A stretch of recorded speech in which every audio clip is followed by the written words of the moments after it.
भगवान महादेव को इस बात का पता चला देवताओं से कि ब्रह्म परमात्मा श्री नारायण भगवान विष्णु ने ही मानव का अवतार लिया है, ब्रज में गोकुल में लीला कर रहे हैं।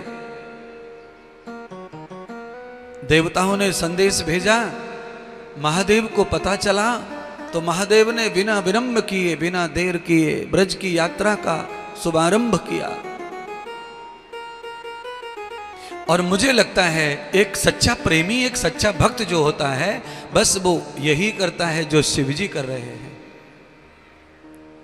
अगर आप कोई सच्चे भक्त होंगे, यानी मैं ये कह दूं आज व्यासपीठ से कि मेरे कोई सच्चे भक्त होंगे, तो वो मेरी खबर सुन करके कि दिल्ली गुरुजी फलानी तारीख में आ रहे हैं, इतने बजे पहुंचेंगे, तो उससे 1 घंटे पहले खड़े रहेंगे रास्ते में, कहाँ से गुरुजी जाएंगे। ये सच्चा प्रेम और सच्ची भक्ति है। टाइम पास प्रेम, टाइम पास भक्ति, टाइम पास दोस्ती, टाइम पास शिष्य, टाइम पास चेला, ये कुछ नहीं है। इससे कुछ नहीं मिलेगा और एक दिन ये सब चीजें टूट जाएंगी, रिश्ते खत्म हो जाएंगे, चलेंगे नहीं ऐसे रिश्ते। संसार के हर काम को पहले बाद में करो, पहले गुरु सेवा, पहले भगवत सेवा, पहले भगवान की सेवा में आओ। आप अपने मुंह से कहते हो आपके अलावा हमारा अब किसी में चित्त नहीं लगता। अगर ये बात सच है तो फिर आप उपस्थित कहाँ हो?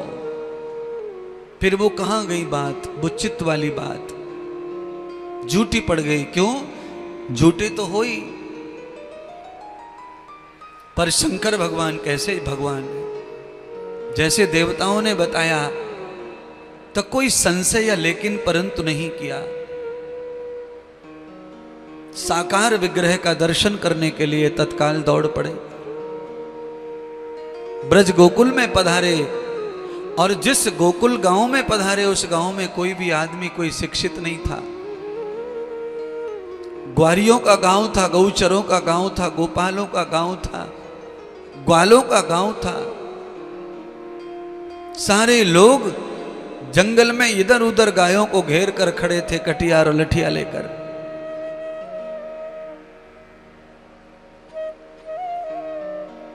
फिर भी भगवान ने, शंकर भगवान ने उनको सम्मान दिया। सम्मान क्यों दिया? कि जिस किसी गांव में कोई महापुरुष पैदा हो जाता है, कोई महान व्यक्ति जिस गांव में पैदा हो जाता है, उस गांव का हर एक नागरिक महान होता है, क्योंकि वो उस गांव में पैदा हुआ है जिस गांव में कृष्ण आए हैं, जिस गांव में नंद के लाल आए हैं।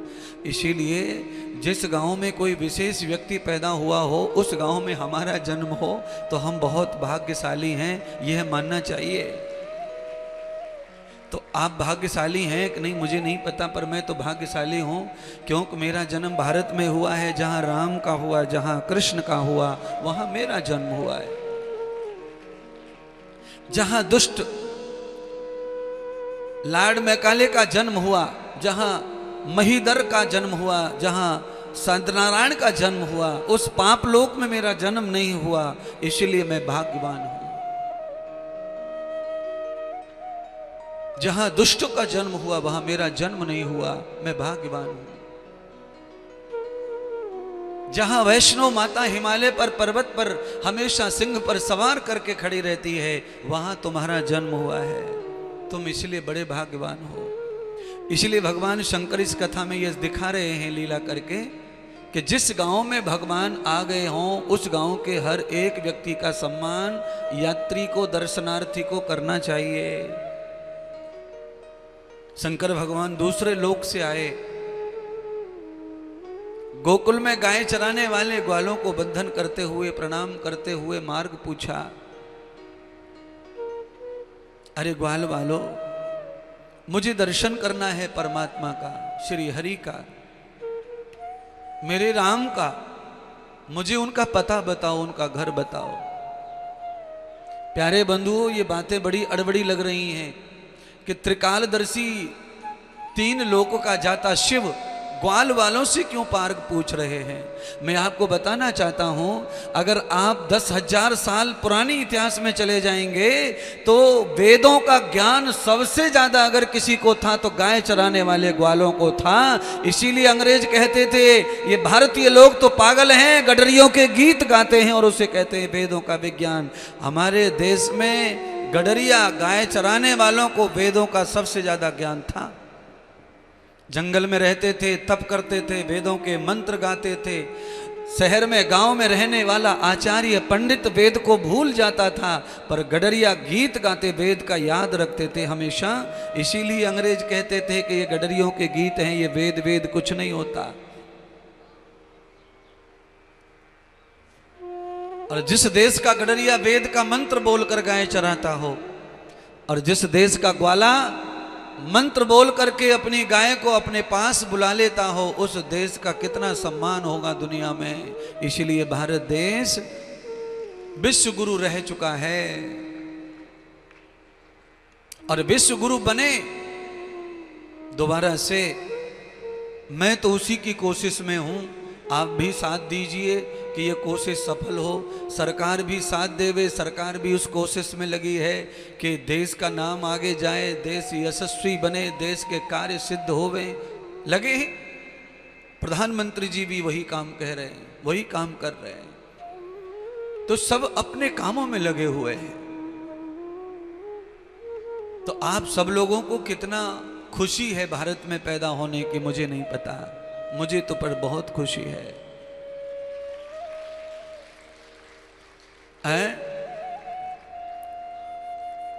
दुखी होकर के जब हम पंडित जियों के पास में और महात्माओं के पास में और मंदिरों में जाते हैं और कुंडली खुलवाते हैं, अपनी जन्मपत्र का दिखवाते हैं और रोते हैं, आंखों से आंसू बहाते हैं, दुखी होते हैं, उस समय मुझे ये बात याद आती है कि इनको इस बात का एलम नहीं है, इस बात का इनको एहसास नहीं है कि ये तुच्छ मुच्छ परेशानियों से रो रहे हैं, पर इनको भारत में पैदा होने का जो गौरव प्राप्त हुआ है उसके आगे ये सब दुख कुछ काम के नहीं है, ये परेशानियां तुच्छ हैं। आनंद तो भारत में पैदा होने का सबसे बड़ा है।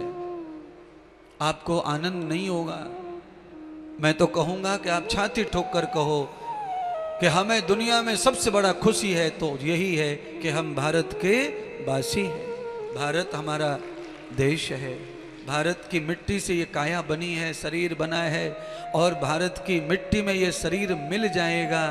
जिस शरीर से शरीर का मिलन होगा वो राम होगा, क्योंकि इसी मिट्टी के राम रमे हुए हैं, इसी मिट्टी के कण कण में राम और श्याम बहते हैं। उस मिट्टी में एक दिन तू मिल जाएगा तो भगवान के चरणों की धूल बन सकता है, बाकी किसी देश में यह संभव नहीं है।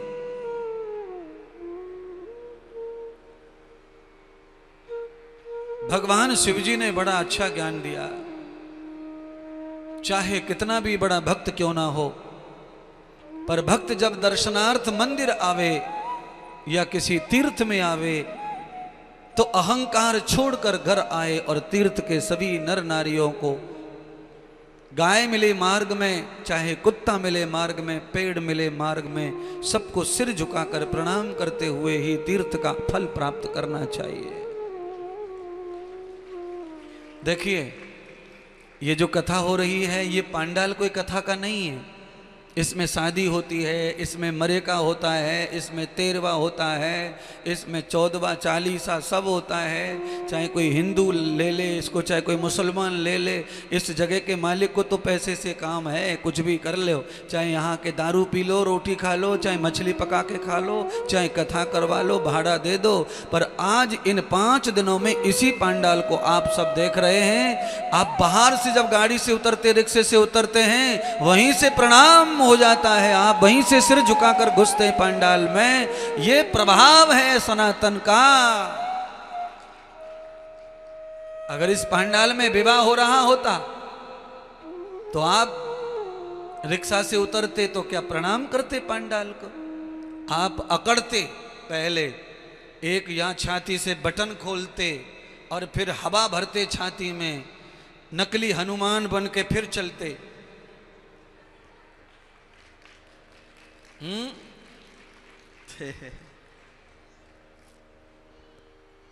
शादी में कोई भी आदमी झुक के नहीं चलता, इसलिए कह रहा हूं, क्योंकि शादी में ये जो आए हैं वो फूफा जी लगते हैं लड़की के। अब लड़की का फूफा झुक के चलेगा तो कैसे बारात में अच्छा लगेगा। और जिसकी गले की सांसें नसें फूल रही हैं, टाई इतनी कस के बांध रखी है, ये बड़े जीजा हैं शकरपुर वाले।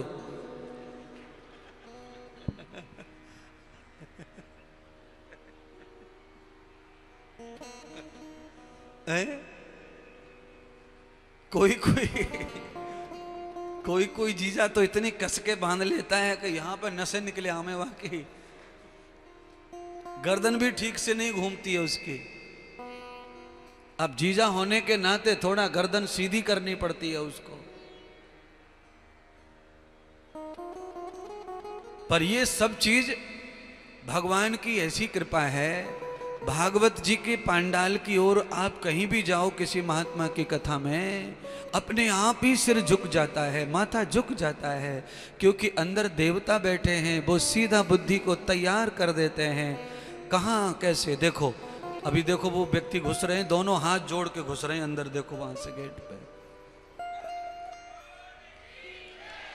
अभी उतरे रिक्शा से, गेट पे आते ही हाथ जोड़ लिए। ये कैसे जुड़ गए हाथ? ये आदमी तो ऐसा है नहीं कि हाथ जोड़ के घूमता हो गांव में, पर यहाँ क्यों जुड़ जाते हैं? क्योंकि ये प्रभाव है धर्म का प्रभाव, सनातन का प्रभाव है। ये तुम्हारे अंदर, तुम्हारे रगों में घूम रही है राम की और कृष्ण की छवि। बस उस छवि को बचाए रखने के लिए मेरी ज़रूरत है, इस कथा की ज़रूरत है, थोड़ा थोड़ा खर्चा करने की ज़रूरत है, समय पर ऐसे आयोजनों की ज़रूरत है। गाड़ी जैसे रिपेयर करते हैं, सर्विस करते हैं, वैसे सर्विस की जरूरत है तुमको। तुम्हारे तो अंग अंग में सनातन है। सनातन वो बीच बीच में समाप्त हो जाता है, भंग हो जाता है, उसके लिए सत्संग चाहिए समय पर।